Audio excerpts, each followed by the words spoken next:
सैनिकों का समर्पण हमें यह बताता है कि सहजता से सहमत होना हमारे लक्ष्यों की प्राप्ति में महत्वपूर्ण है और हमें अपनी मेहनत में एकाग्र होकर प्रतिबद्ध रहना चाहिए। सैनिकों का समर्पण हमें यह सिखाता है कि जीवन में सफलता प्राप्त करने के लिए हमें अपनी क्षमताओं का सही रूप से प्रबंधन करना चाहिए और हमें अपने उद्देश्यों की प्राप्ति में लगे रहना चाहिए। सैनिकों का समर्पण हमें यह याद दिलाता है कि जीवन में सफलता प्राप्त करने के लिए हमें साहसी बनना होता है और हमें आत्मविश्वास के साथ अपने लक्ष्यों की प्राप्ति के लिए प्रयासरत रहना चाहिए।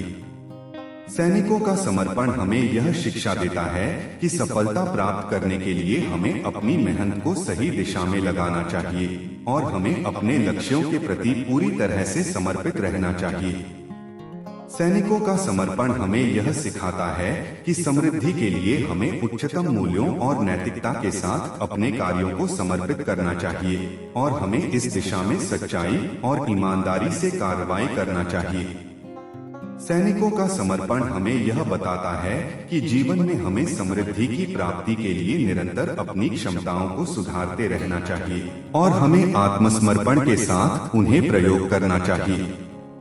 सैनिकों का समर्पण हमें यह बताता है कि जीवन में सफलता प्राप्त करने के लिए हमें आत्मविश्वास को बनाए रखना चाहिए और हमें किसी भी परिस्थिति में आत्मनिर्भरता के साथ आगे बढ़ना चाहिए। सैनिकों का समर्पण हमें यह सिखाता है कि अपने मानविकी मूल्यों और समृद्धि के लिए हमें एक दृष्टि से कार्रवाई करना चाहिए और हमें समुदाय के साथ सजग रहना चाहिए। सैनिकों का समर्पण हमें यह शिक्षा देता है कि जीवन में सफलता प्राप्त करने के लिए हमें अपने सपनों की पुनरागमन के लिए आत्मनिर्भरता और आत्मसमर्पण से युक्त रहना चाहिए।